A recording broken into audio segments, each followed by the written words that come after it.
সিনেমায় যখন আসছে না তো আমি তেলটা ভরবো কোথা থেকে?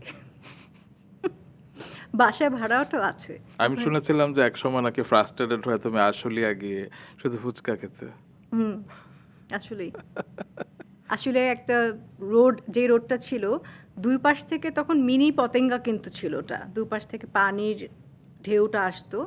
আর ওখানে লাইন ধরে ফুচকা ছিল। তো কি করব, মাত্র গাড়ি কিনেছি।